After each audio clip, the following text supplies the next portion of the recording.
Hello my dear students! Welcome back to my YouTube channel! And today, we're going to explore something so tiny that you can't even see it with your naked eyes. But it makes up literally everything around us. Alright, so your power bank, your mouse, your cell phone, and even you are made of it. Can you guess what it is? Okay, that's right. It's atom.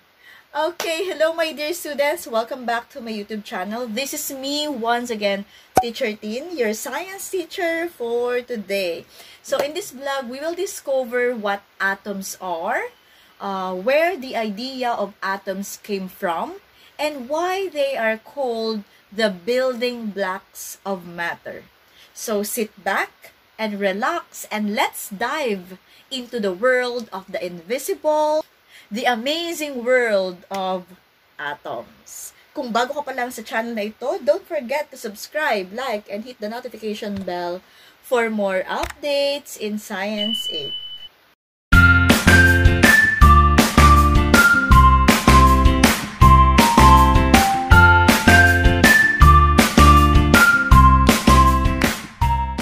Alright, so this is the start of our quarter 2 lessons. And again, it's all about the building block of matter, which is what we called the atom. And today we will be discussing first what atom is, what are the three main parts of atom, and paano nga ba nagsimula ang idea about atom? Sino ang mga scientists behind this? So without further ado, let's start with our discussion. Atom. Atom is the smallest particle of matter that still has the properties of an element. So, everything around us, lahat ng nakikita natin sa ating paligid, the air, your phone, the water, and even you, us, is made of atoms. Binubuo tayo nitong mga tiny particle na tinatawag nating atom. So, atoms are extremely tiny, extreme as in sobrang liit that you cannot see it using our naked eye. Kahit titigan mo yan ng malaking-malaking mata mo, gumamit ka pa ng pinakamalinaw na salamin, still you cannot see it using our eyes because this is very, very, very tiny.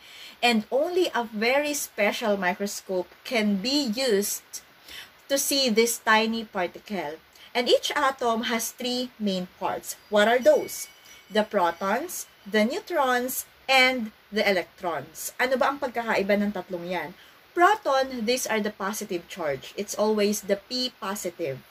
Electron, these are the negative charges. It is the electrons that moves around the nucleus. And of course, we also have the neutrons, which has no charge.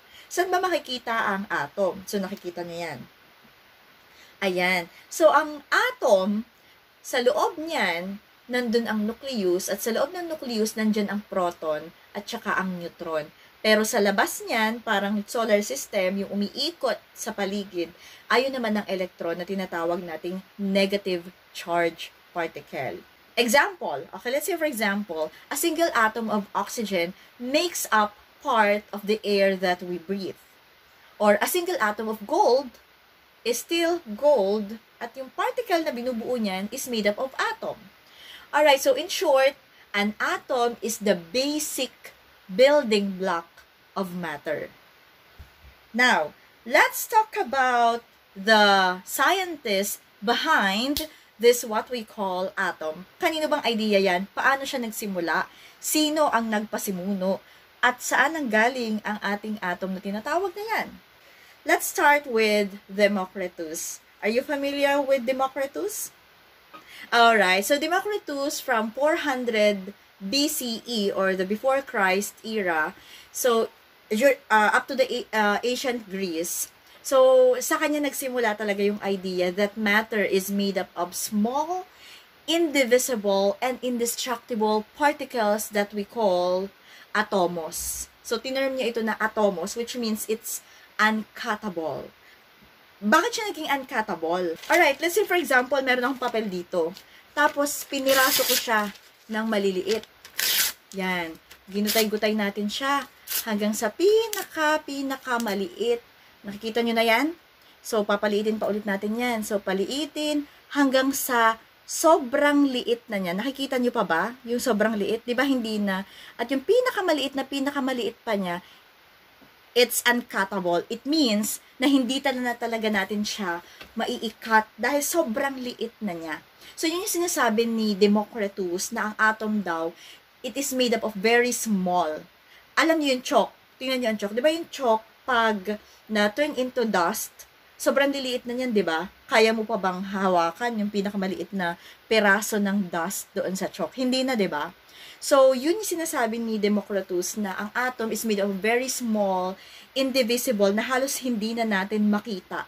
Indestructible. Bakit indestructible? Kasi hindi mo na kayang sirain sa sobrang liit niya. At tinurn niya ito na atomos. It means uncuttable. Sa sobrang liit, hindi mo na kayang i-cut.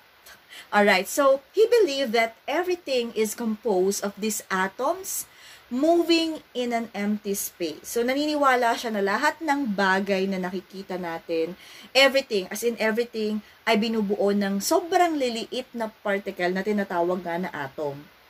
And of course, for the limitation, ano ba yung limitation ng na-discover ni Democritus? So, para sa kanya, or in his discovery, it was just a philosophical idea only. Philosophical, meaning to say, wala siyang ginawang experiment or scientific evidence that will support it. So, kumbaga parang, it's just on his mind. Idea niya lang yun, walang basehan kung paano niya nasabi na these tiny particles are very, very small. The next one is Aristotle. So, Aristotle during 384 to 322 BCE. The idea of Aristotle is very contrasting to the idea of Democritus. Why? Because sa kanya naman, kay Aristotle, nireject niya yung atomism na galing kay Democritus. So, bakit? Kasi he believed that matter is a continuous and made up of 4 elements. So, ang bawat matter daw, ang bawat bagay ay binubuo ng hindi atom ang tawag, kundi binubuo to ng earth, air, fire, and water. Yun ang para sa kanya. Kaya it's a total different idea from Democritus. From a very small particle to, hindi to tayo binubuo ng atom. Kasi kundi binubuo tayo ng 4 na elemento. Earth, water, air, and fire. Yun yung kanya. And of course, ano ba yung naging effect naman nung idea ni Aristotle? His view dominated for nearly 2,000 years and slowly down to the development of what we call the atomic theory. Ngayon, so, dumating si John Dalton. Alright? Are you familiar with John Dalton? Yan. Siya si John Dalton during 1803 to early 90th century. So, ito naman, tinagurian tong revival of the atomic theory. So, parang binuhay naman niya yung tungkol sa atom. Ano po? So, parang binalik niya yung idea ni Democritus. So, ibig sabihin pala, kay John Dalton, hindi siya nag-agree kay Aristotle na binubuo tayo ng 4 na elemento. Kundi, nag-agree siya kay Democritus na ibig sabihin, we are made up of atom. Alright? So, again, kay John Dalton, ayan yung revival of the atomic theory, and using the experimental evidence, but this time, nagkaroon na ng experiment si John Dalton. And Dalton brought back Democritus' idea and developed it scientifically. Kasi di ba kaya lang naman na-reject yung kay Democritus kasi wala siyang maipakitang ebidensya. Kasi hindi naman siya nag-experiment, walang scientific basis, it's just his idea. So this time, okay, through John Dalton, prove niya ito scientifically. So, nag-experiment siya, nag-develop siya, and dito niya pinopose yung Dalton's atomic theory, or there are 5 key postulates that will prove that there is really atom, and there is really this what we call atomic theory. What are those? Una, all matter is made up of tiny, indivisible particles called atoms. Yan. So, sinuportahan na talaga niya yung kay Democritus. Second, atoms are of the same element are identical in mass and properties. So, sa atomic theory, naniniwala si John Dalton na lahat ng atoms na nasa iisang element ay pare-parehas yan ng mass at saka ng properties. Let's say for example, yung gold. Okay? Yung gold mo na necklace at saka yung gold mo na singsing, same element lang yan kasi it's still gold. So, ibig sabihin, maiba man yung forma niyan, pares pa rin yan ng mass at saka yung properties niyan ay iisa dahil same element lang. Number 3, atoms of different elements differ in mass and properties. Syempre, pag magkaiba na yung element, magkaiba na rin yung mass at saka yung properties. Let's say, for example, yung gold, iba ang properties niya sa oxygen. Yung gold, iba ang properties niya sa silver. Sa color pa lang, magkaiba na. Sa properties, magkaiba na. So, ibig sabihin, magkapares lang ang mass and properties ay same element. Pero pag magkaiba ng element, syempre, different na yung mass and properties. Number 4, compounds are formed by the combination of atoms in fixed whole number ratios. So, di ba may mga tinatawag tayo na carbon dioxide? It's a compound because it's a combinations of more than two elements. Carbon dioxide, carbon, and of course, O2 or 2 molecules of oxygen. And number 5, chemical reactions involve rearrangement of atoms. Atoms are not created or destroyed. Yan. Siyempre, sa mga elements, kapag nagkaroon na yan ng sari-saring or nag-mix-mix na yan, nag-rearrange na yung atoms, siyempre, naiiba na rin yung forma niyan. Nagkakaroon ng panibagong reactions. And of course, yung mga chemical reactions naman, hindi naman talaga yan kinikreate, nor it can be destroyed. So, kumbaga siya ay natuturn lang into another substance. That's the idea of atom. So, nanggaling kay Democritus to Aristotle to John Dalton.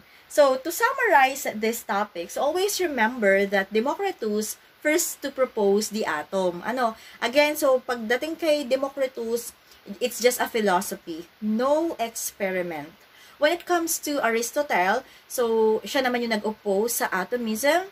So, dinelay niya yung acceptance na binigay ni Democritus. But kay Dalton, so he provided the first scientific atomic theory based on experiments in chemistry and making concept of atoms widely accepted.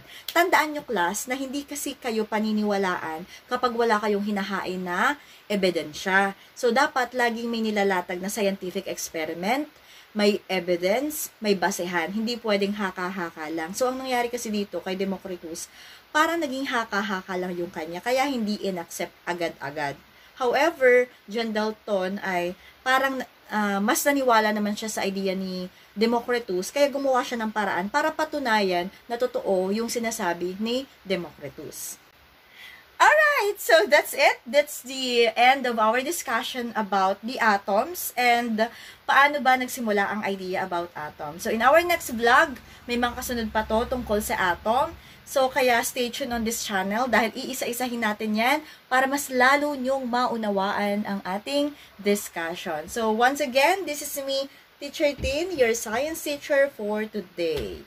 So, kung bago ko pa lang sa channel na ito, aba naman, don't forget to subscribe, like, and hit the notification bell for more updates in Science 8. Salamat sa pakikinig, salamat sa pagtangkilik ng ating YouTube channel. So, tulungan nyo naman sana ako maka 100,000 subscribers dahil pangarap ko talaga yon. So, pakishare ng video na ito. Please like, comment, and subscribe. Salamat and have a good day.